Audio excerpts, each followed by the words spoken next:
Almost every sexual struggle men face comes down to believing one of 7 fundamental lies.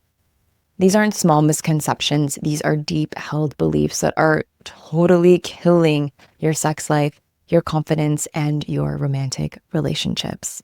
And here's the kicker. You probably don't even realize that you believe them. So whether you're single and struggling to connect with women, or you're in a relationship but are feeling sexually frustrated in some way, chances are that at least 2 or 3 of these lies are running your life right now. But here's the good news. Once you see these lies for what they are, everything will change. Your confidence can skyrocket. Your sexual experiences are going to become more connected, deeper, and more satisfying. And the women in your life, they'll respond to you in ways that you never imagined. So if you are ready to stop sabotaging yourself and start experiencing the sexual mastery that you deserve, stick around, because what you're about to learn is going to change your intimate life. Welcome back to The Naked Connection. This is the show for driven men to reach sexual mastery and build deep connections. I'm Kirsten, and today is a very, very special day. You guys, we are celebrating 2 full years of this show, which just blows my mind that we've been doing this together for the past 2 years. And before we get into celebration mode, we are going to talk about these 7 lies. And really, these are things that I have come to witness and gather and understand over the past 2 years. So I wanted to really compile things together here for you today, because if you're new to this show, this episode will give you everything that you need to know about what's really been holding you back. And if you've been here for a while, this is going to crystallize everything that we've been working on together. So you guys, let's get some. Let's be honest. You want to be that man. The man that she can't stop replaying in her mind. The man who makes her breath catch, who leaves her dripping with anticipation, who has her begging for more before you're even touching her. Here's the thing. Great lovers, they aren't born. They are built through skill, through presence, and through deep confidence that radiates in and out of the bedroom. That is exactly what my legendary lover training gives you. This isn't a list of bedroom hacks. It is a rewiring of who you are as a man, how you carry yourself, how you own your sexual desires, how you step into sex with complete freedom and clarity. In the legendary lover training, you will learn practices that expand your confidence, sharpen your focus, and ground you so deeply that she feels it in every touch, in every look, and in every breath. Because when you master yourself, she feels it. And that is what makes you unforgettable in bed.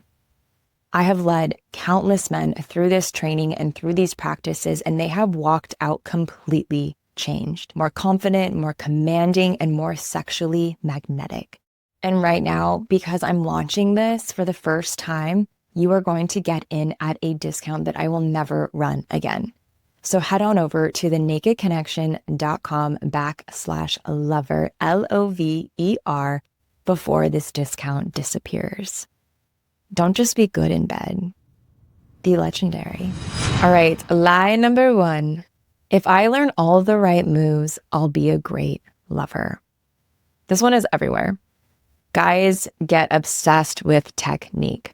How to move your fingers, how to last longer, what position hits the right angle. It's like you're trying to become a human sex manual. And I get it. Technique feels safe. It's measurable. It gives you something to do, something to put your energy and your focus on.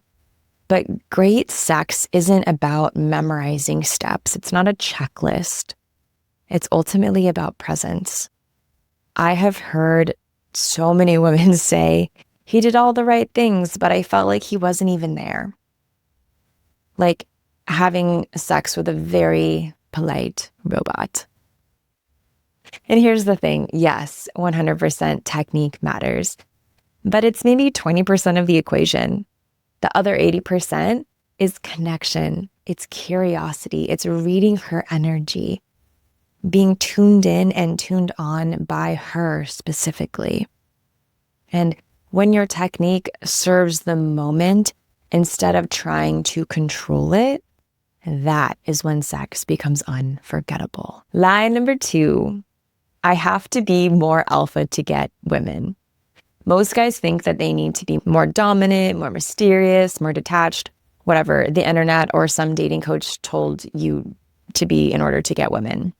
And I have seen guys force themselves to act cocky when they're actually really thoughtful, to pretend that they don't care when they're deeply invested, to play that like bad boy when they're genuinely a kind person. And I imagine for you it's exhausting, and I imagine that it's not working. Here's the truth.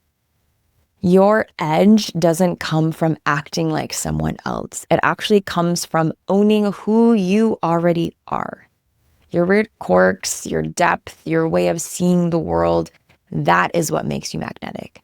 And the fact that you are totally comfortable in yourself.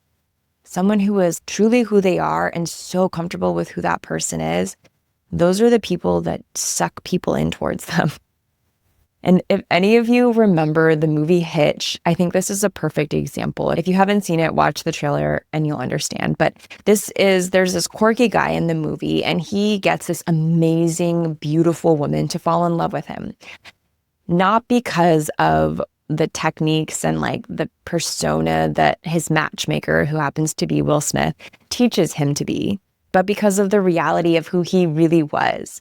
You know, in the movie, he's like using his inhaler and he's dancing goofy and he like spilled food on himself. And in the movie, that was what she loved and what made her desire him more. It was the quirkiness, the uniqueness, the trueness of who he was.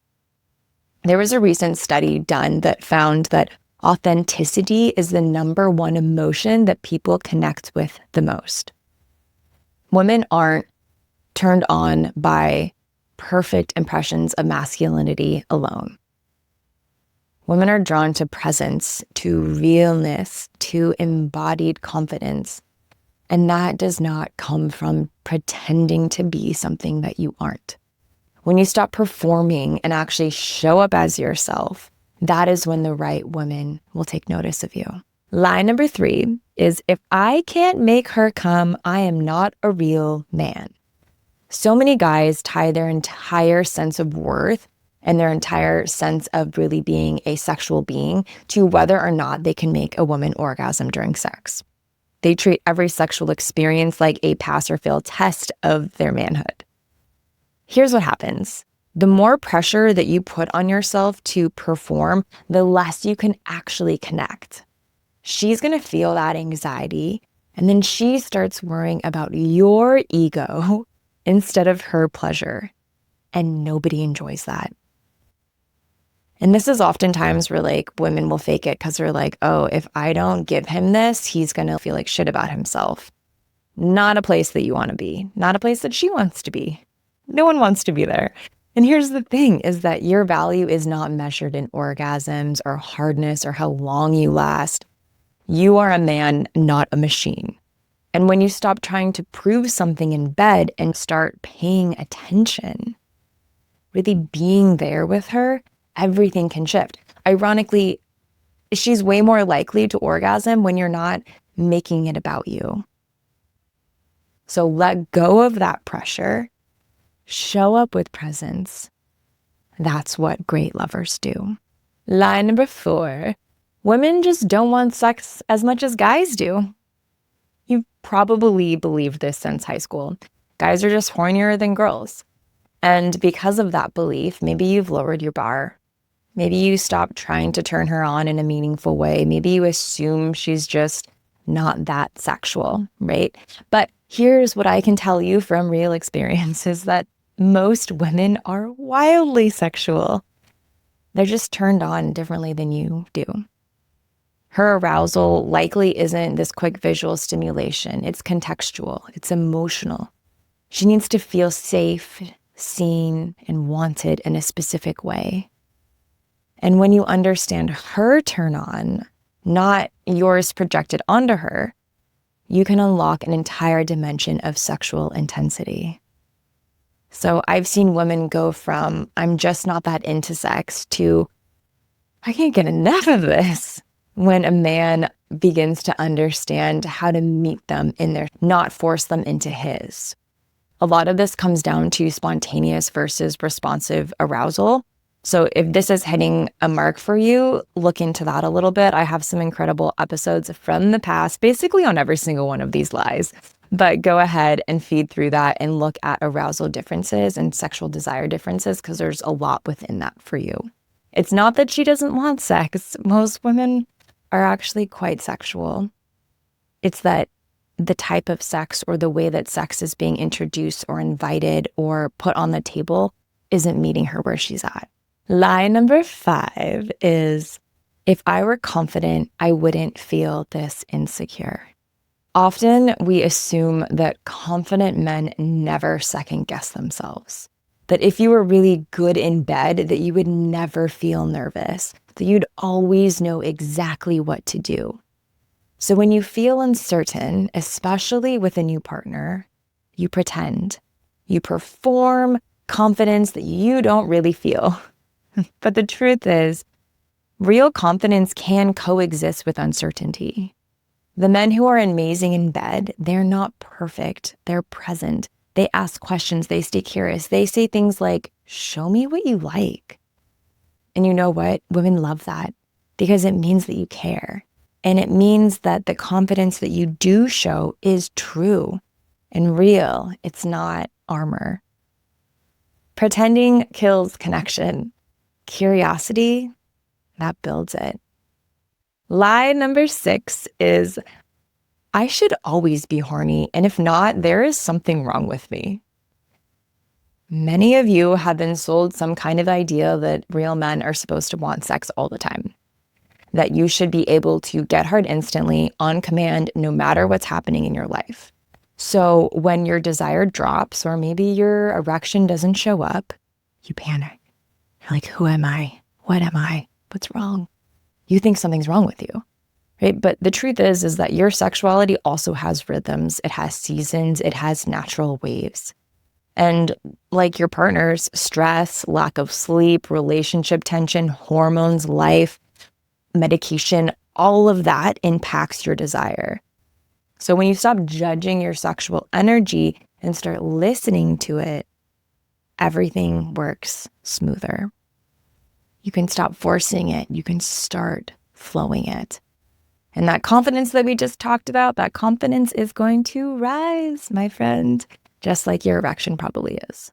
And lie number 7, if I told her what I'm into, she would freak out. You have turn-ons. You have fantasies. You have desires. You've probably never told anyone about some of these things too. Not because they're bad, but because you're afraid that you'll be judged, rejected, or shamed. So you hide, you stay silent, you play it safe in bed, and even if the sex is good enough, you feel unsatisfied and perhaps even really kind of alone. I think most people, most women are often more open than you think. If you bring your desire to the table with care, with honesty, and with connection, and using a lot of the communication skills we've been practicing over the last few years, it will be received differently than you think. And maybe, yes, maybe you will get rejected, but maybe the rejection is contextual. Maybe it's like, not right now. Or like, I would be into doing some of that, but not all of it. Or what if we tweaked it a little bit? I would be into that. Or, hey, that's a no for me, and I still love you. And I really appreciate that you shared that with me.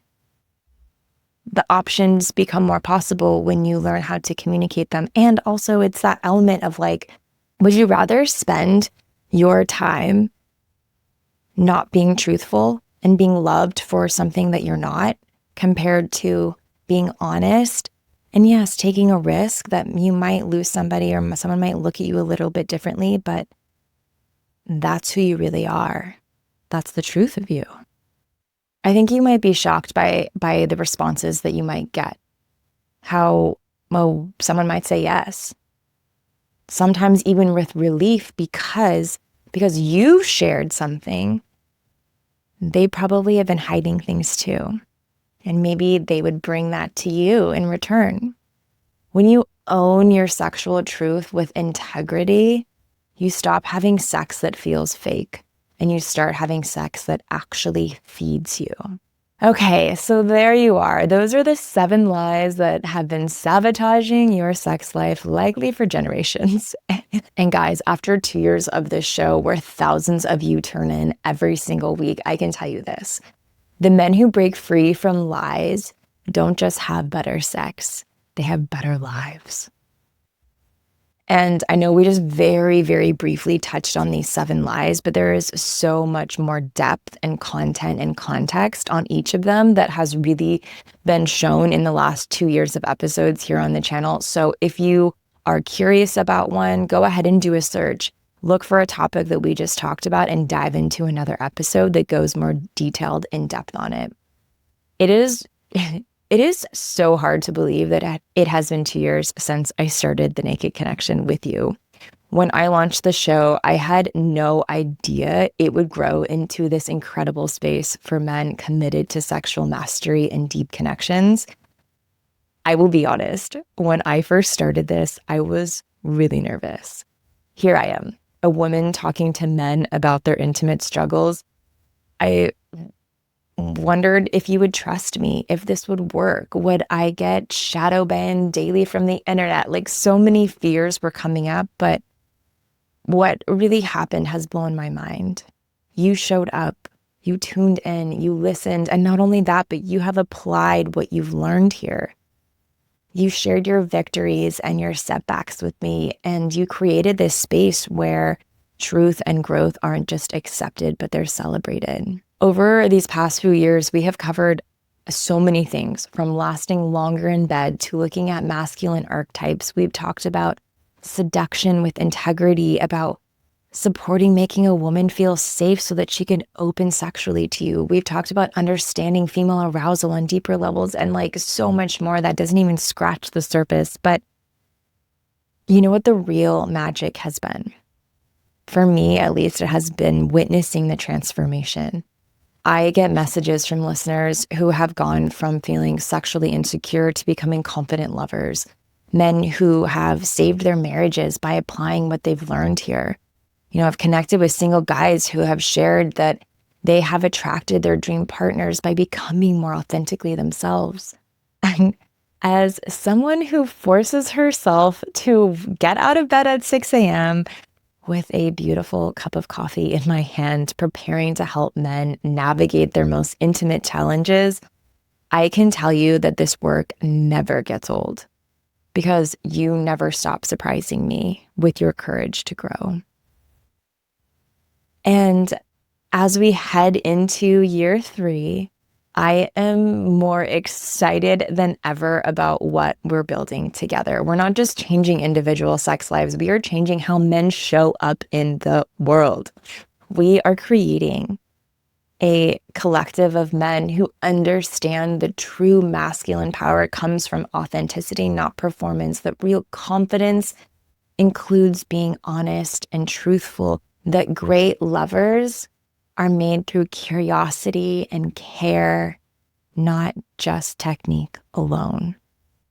And I mean, I think that there can be vanity metrics that show up in success. And yes, you guys, the show is in the top 20 in sex on Spotify. We are like climbing the rankings. We have incredible downloads. Like, it's just wild what has been happening here in this corner of the world together. But I think that who you are becoming and what you are taking out into the world is so important. Part of the reason why I got into this work and have wanted to become a therapist and a tantric coach and a podcast host is because I have this vision. Imagine if every single person that you know and experience today had had the best sex of their life this morning or last night. They had this incredible sex with this person that they are so drawn to and connected to and love, in whatever way that looks like. If it's long-term relationship, short, who cares? They had epic sex. It was wild and crazy and took them to a new place, and they had all of this pleasure and all of this connection. And if every single person that you interacted with today had that, what do you think the world would look like? Like, how do you think every single one of these people would be engaging with you? Because when I start to think about that, I really truly do believe that healthy sex lives and deep connections can change the world. So, thank you for 2 incredible years. Thank you for trusting me with your most intimate struggles and victories. Thank you for being the kind of men who care enough to grow, to learn, to become better lovers and partners. I really believe that the world needs more men like you. Men who understand that sexual mastery isn't about conquest, it's about connection. Men who know that true strength includes gentleness, that real confidence includes humility. So, here is to year 3 and all of the incredible transformations that are still to come. Until next time, this is Kirsten, and let's get some. Thank you so much for tuning in to this episode of The Naked Connection. Be sure to subscribe so you don't miss another episode. Trust me on this, your sex life and that special someone in your life will thank you for it. And if you really love the show, please take a moment and leave a 5-star review or a written review and let me know what you think. It would mean so much to me and this show. Until next time, happy connecting.